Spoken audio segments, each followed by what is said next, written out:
يسعد مساكم وصباحكم. اكتر سؤال بيجي يا مرسيل، نفسي اغمض عيني وافتحها الاقيني مبسوط وسعيد ومرتاح وما عنديش اي مشاكل خالص، وعندي فلوس كتيره ومتجوز حد يعني فظيع في الجمال وما عنديش مشاكل وكل الناس بتحبني وانا بحب كل الناس ومحدش تعبان. السعاده، قبل ما نتكلم عن السعاده عايزه احكي لكم قصه رمزيه صغيره. يقال ان ربنا لما جه عمل الكوكب بتاعنا راح نادى لكل الملائكه وقال لهم انا عايزكم تاخدوا السعاده وتخبوها في الارض، بحيث ان لما الانسان يوصل لها يحس انه بذل مجهود كبير، بس خبوها في حته متداريه محدش يعرفها خالص. قالوا له اوكي. راح اتجمعوا كده شويه الملائكه وراح طلع ملاك كده عنده خبره، يعني قال بس احنا نخبيها فوق احلى قمه لاحلى جبل في العالم. فراح زمايله الملائكه قالوا له يا عم مش عارف ايه، ما هيتسلق وهيجيب السعاده ويبقى سعيد وخلاص وما تعبش فيها. ملاك تاني قال بس احنا نخبيها في اعماق اعماق اعماق البحار. راح برضه قال له ايه يعني هيغطس له غطس هيجيبها برضه، الموضوع يعني مش هيبقى متعب. راح جه كده ملاك صغير كده بيهزر يعني، قال خلاص احنا نخبي السعاده جوه الانسان نفسه، بحيث يفضل يدور بره نفسه، اما نفسه نفسها مش هيدور فيها فعمره ما هيلقى السعاده. وكان هذا، راحوا الملائكه خبوا السعاده جوه الانسان. طبعا دي قصه هزليه يعني ورمزيه وممكن تبقى حقيقه مش هزار. السعاده، هي السعاده حظ ولا السعاده اختيار؟ يعني حظ كده الواحد يصحى الصبح يلاقي نفسه سعيد ومبسوط، ولا هي اختيار وتحدي والإنسان بيعمل خطوات كتير قوي عشان يوصل لها؟ السعادة بعد ما قريت كتير وسمعت آراء ناس كتيرة في الموضوع اتضح ان هي مش حاجة ممسوكة تعرف تمسكها وتقول انا مسكت السعادة انا اسعد واحد في الدنيا. مفيش حاجة اسمها كده. يعني السعادة غير مرتبطة بالاشياء، غير مرتبطة بالاشخاص. في ناس مش ذكية تعلق كل سعادتها على شخص، على شهوة، على متعة، وتنسى ان كل الحاجات الممسوكة في الايد اللي ينفع ان احنا نلمسها دايما زايلة، يعني ما بتقعدش فترات طويلة، ويوم ما هيمشي من الدنيا دي مش هياخد ولا حاجة في ايده، هيطلع بس بنفسه. معنى كده ان السعادة هي حالة نفسية، حالة سكون، هدوء داخلي بينك وبين نفسك اول حاجة، وبينك وبين الاخرين، وبينك وبين ربك، وبينك وبين شغلك وبين كل حاجة في حياتك. انك توصل لمرحلة الهدوء النفسي، هي دي السعادة. والدليل على كده ان اغنى اغنياء العالم بيروحوا برجليهم للانتحار، مش علشان هم الحدوا، علشان هم ايمانهم بربنا مش قوي ولا حاجة من دي. في ناس هتقولي لو ادوني فلوس كتير هبقى اسعد واحد في الدنيا، ولو اتجوزت البنت الجميلة دي او الولد الجميل ده انا هبقى اسعد حد في الدنيا، او لو اتجوزت الحد المشهور ده انا هبقى اسعد انسانة في الدنيا. الكلام ده كله غلط. والدليل ان اكتر الدول غنى في العالم هي اكتر الدول نسبة في عدد الانتحار في العالم. بينتحروا الأغنياء أكتر من الفقراء. ليه؟ لأن الغني صحي لقى عنده كل حاجة، لقى عنده كل الشهوات وكل المتع، لقى عنده إن النجاح بالساهل، فوصل للنجاح، وصل للفلوس، وصل للشهرة، وفقد القيمة في إنه يصارع ويحارب ويعافر علشان يوصل لحاجة، فبينتابوا الملل والزهق ويروح للانتحار برجليه. وتيجي من الناحية التانية تلاقي واحد بسيط فقير ما عندوش كل الفلوس اللي عند الأولاني،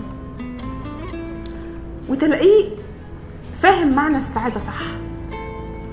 تحطه كده جنب شوية مية تلاقيه يسترخي كده، يقعد مع نفسه. وهنا الأنا ما تتسماش أنانية. يعني الموضوع مش مرتبط بكم الأشياء اللي في إيدك قد ما هو مرتبط بحالة السكون والهدوء اللي بتوصل لها نفسك. جابوا علماء النفس جابوا نبات وراحوا حطوه في بيت مليان مشاحنات وخناقات وزعيق وضرب وقرف. لقوا ان النبات بعد كام يوم دبل، النبات حزن ومات بسرعة.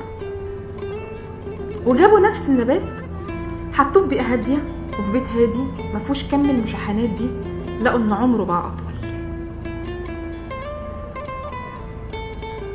في ناس للأسف اتولدت في بيئة كلها مشاحنات لدرجة ان هي مش عارفة او معرفتش تقعد مع نفسها وتوصل لمرحلة السلام الداخلي اللي يوصلها لكلمة سعادة.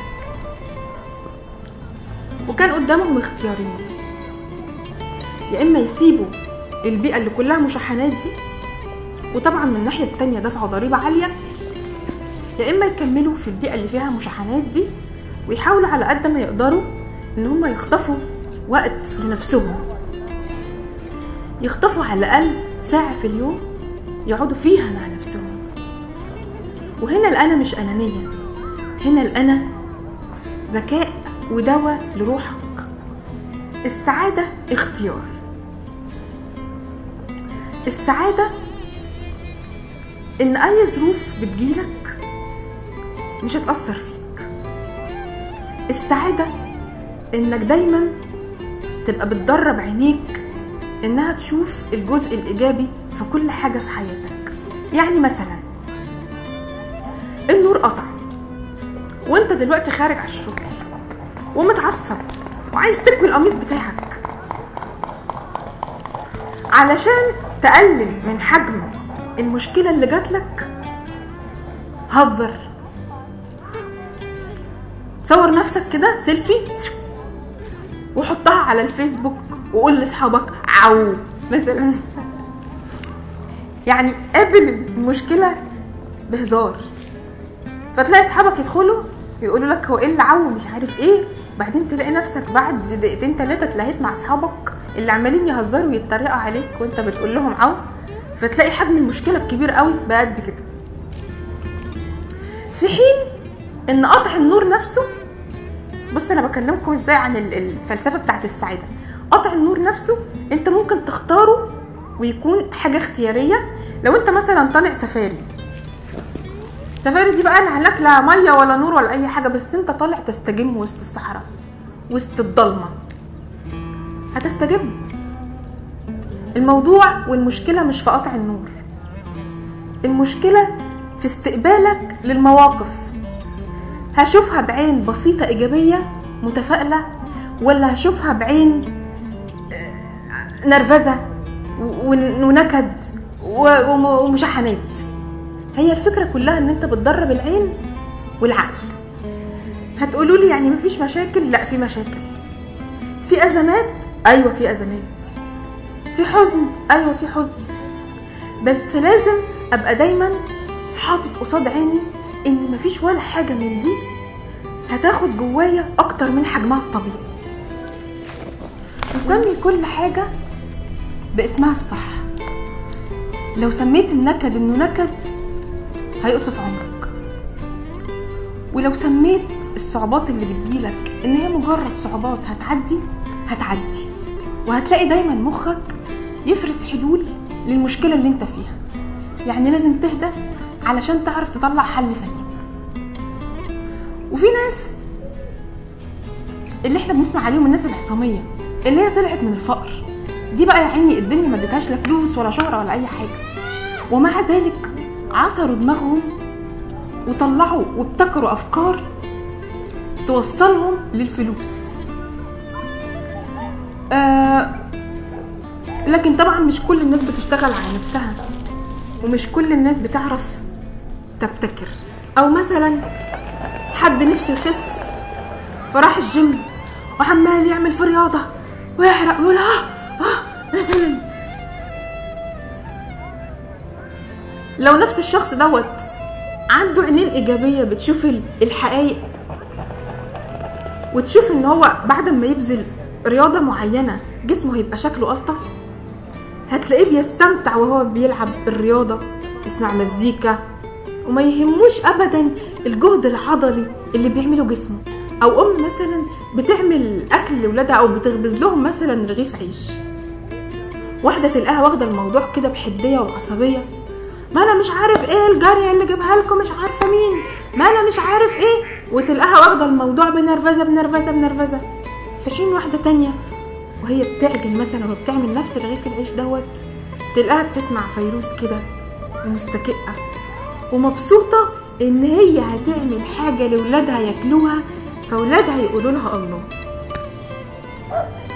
والسؤال المتكرر الصعب قوي اللي الكل بيجاوب عليه غلط، انت مين؟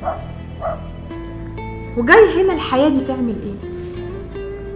هتقولوا لي انا اسمي فلان الفلاني، جنسيتي كذا، وعايش في كذا، ومؤهلي الدراسي كذا، وديانتي كذا، وسني كذا.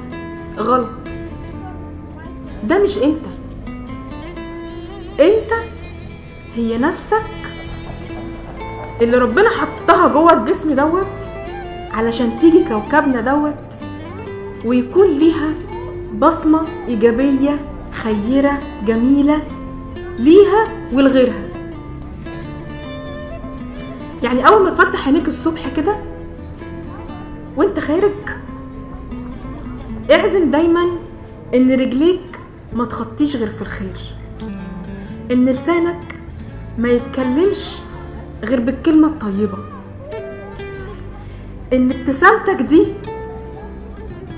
هي صدقة جميلة بتديها للي قصادك ومش هتكلفك ولا حاجة، لكن هتسعد اللي قدامك وتديله أمل في ان اليوم بتاعه يعدي. حط في دماغك ان انت لازم في الأول هتدي كتير جدا وما تستناش مقابل، بس هيجي اليوم اللي هتلاقي كل دوت بيتردلك في صورة ناس طيبين ربنا بعتهم لك في السكة، في صورة حد يحبك لنفسك مش لمكانتك ولشغلانتك ولفلوسك. فانت اتخلقت هنا علشان يكون ليك بصمة إيجابية جميلة ليك ولغيرك. فتعالوا مع بعض ندرب عينينا على النظرة الإيجابية دي، على نص الكوباية المليان مش الفاضي، على الرضا، على اللي ربنا قسمهولك في ايدك، اتبسط بيه، استمتع بيه. مش تفضل دايما باصص هو انا ما عنديش ايه، هو انا ليه انا مش زي اللي قدامي، ليه ربنا مدي اللي قدامي، وافضل ادخل في مقارنات مش هوصل منها لحاجة غير ان انا دايما هبقى انسان غير راضي. وكمان اتعلم تدي كل حاجة حقها في الوقت اللي احنا بنسميه الصبر. من غير الصبر دوت مش هتعرف تخطي خطوة لقدام في حياتك.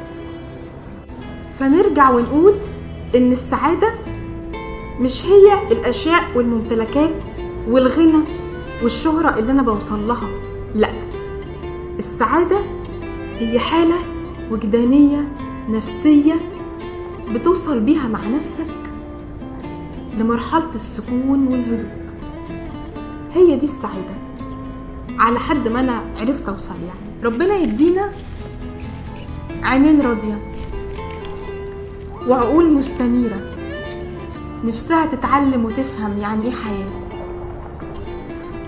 ويديكوا ان انتوا كمان تكونوا بصمة رضا وامل وتفاؤل وايجابية جميلة دافية اتحطت في الدنيا دي علشان توجد قيمة وجمال معين في الحياة. يسعد قلوبكم كلكم. باي باي.